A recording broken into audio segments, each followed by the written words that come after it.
अस्सलाम वालेकुम। मोहम्मद अज़हर सिद्दीक ऑफिशियल के साथ मोहम्मद अज़हर सिद्दीक हाज़िर खिदमत है। चैनल सब्सक्राइब इसलिए रिक्वेस्ट करता हूँ कि जो मैं पॉइंट ऑफ व्यू देना चाहता हूँ या आप सुनना चाहते हैं वो आप तक पहुँच जाएगा। बेल आइकॉन क्लिक कर देंगे तो फ़ौरन नोटिफाई हो जाता है।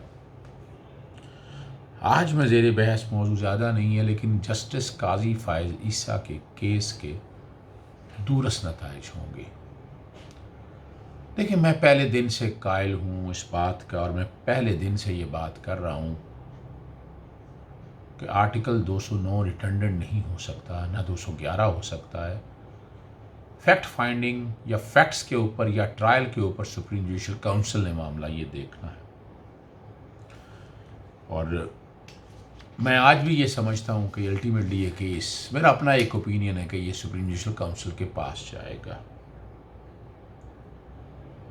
और हर एक को पता है कि तजवीज़ दी थी सुप्रीम कोर्ट ने एफबीआर को भेजने की, वो डिनाई कर दिया गया कि मेरी अहलिया का बयान सुना जाए। आज मैं पहले अहलिया के बयान के हवाले से बात करूंगा। देखिए, मैं जो कि टैक्स के कवानीन को थोड़ा सा समझता हूँ।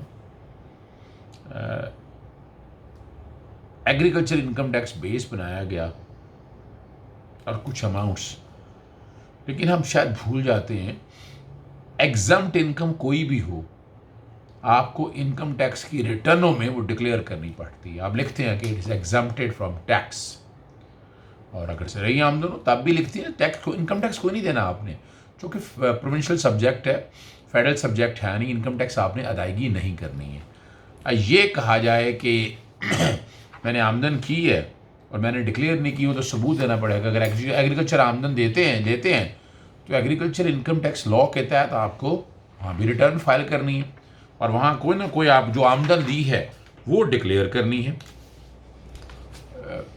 ऐसे केस में जज्बात एक तरफ रखने पड़ते हैं, और जो मर्ज़ी हो, जिस तरह का मामला हो, ये मामला शायद यहाँ तक ना पहुँचता, ना ये इतनी बातें होती हैं सुप्रीम जुडिशल काउंसिल के सामने। बड़े आराम से ये जितने सवाल थे सुप्रीम जुडिशल काउंसिल पूछती, आराम से किसी टीवी चैनल पे, किसी ओपन कोर्ट के अंदर ये गुफ्तगू नहीं होनी थी। बहरहाल जिस किसी ने भी तजवीज़ दी होगी, उसने सोच समझ के दी होगी। तो बताया उन्होंने, गालिबन वीज़ा ख़त्म हो गया। वीज़ा जो जब जज थे तो 5 साल का जारी किया, अब गालिबन 1 साल का जारी किया गया। वीज़ा कम मुद्दत का ही हरासा जारी करने के लिए किया गया। ये मैं तो इल्ज़ाम ही कहूँगा इस सारे मसले में, ये डिपेंड। बाकी फिर उन्होंने अपनी टोटल हिस्ट्री बताई कि 2004 में बरतानिया में जायदाद खरीदी, पासपोर्ट था, उस वक्त कराची में स्कूल में मुलाजमत करती थी। उनके टैक्स वकील जो हैं वो रेहान नकवी थे। गोशवारे जमा कराने पे टैक्स सर्टिफिकेट दिया गया, बकौल उनके वो रिकॉर्ड पे है, टैक्स रिकॉर्ड कराची से लाहौर इस्लामाबाद मुंतकिल कर दिया गया। ये जो भी कुछ चीज़ें हैं ना सारी, फिर वो बताती हैं कुछ जायदादें कहाँ यहाँ से ख़रीदी, वो बेची, वो ख़रीदी, वो ख़रीदी, वो बेची। और ये भी कहा उन्होंने मेरे ज़रई ज़मीन पर, अब मेरे नाम पर है, ज़रई ज़मीन का खामों से कोई ताल्लुक़ नहीं, ज़रई ज़मीन वाले से मिली, बिल्कुल इनहेरिटेंस में मिल सकती है, इसमें तो कोई शक नहीं है। और बकौल उनके रेहान नकवी ने एडवाइस दी कि ज़रई आमदन काबिल टैक्स नहीं है।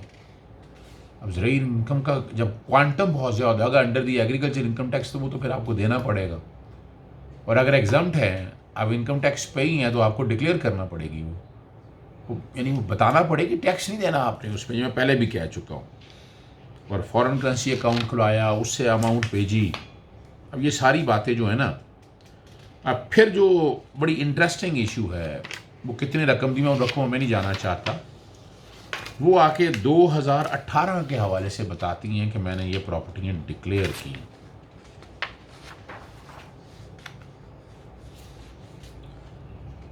तो 2018 में तो प्रॉपर्टीज़ तो गालिबन 2004 से लेकर आगे आई हैं। ये तो पिछले इनकम टैक्स रिटर्न या वेल्थ स्टेटमेंट में आनी थी 2018 में।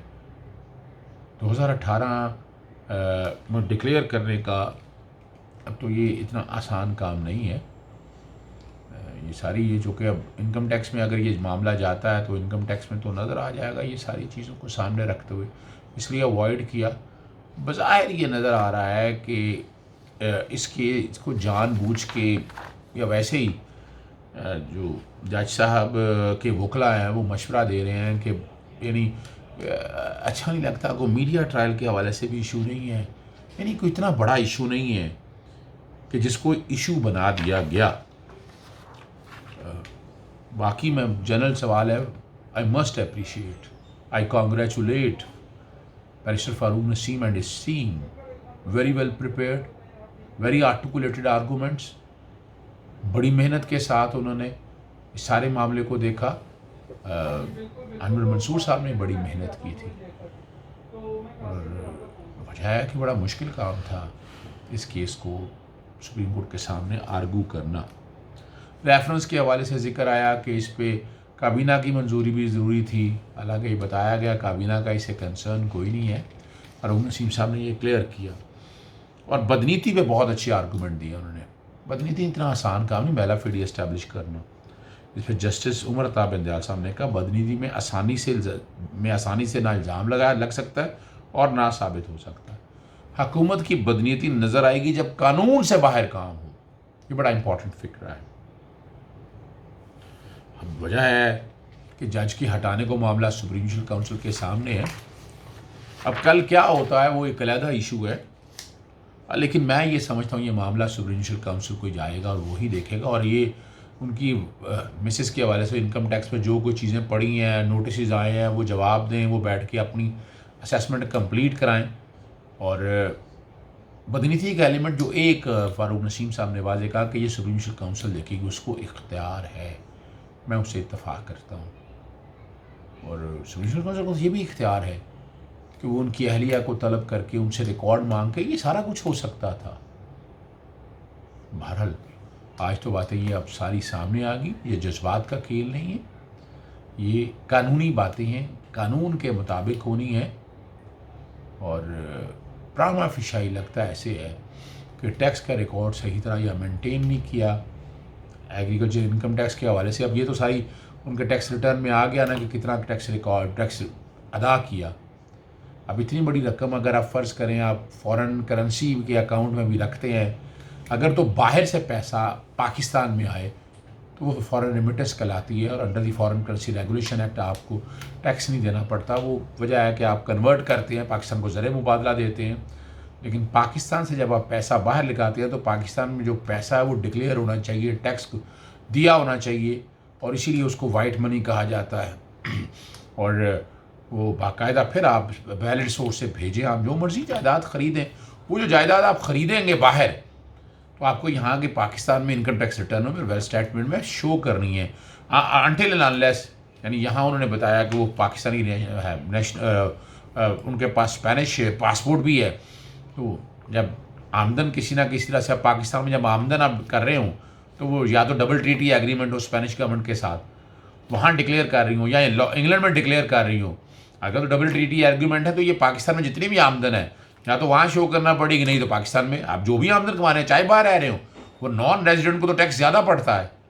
तो ये बड़ा कॉम्प्लिकेटेड सा मामला तो नहीं है, बहरहाल आम बंदों के लिए कॉम्प्लिकेटेड भी है।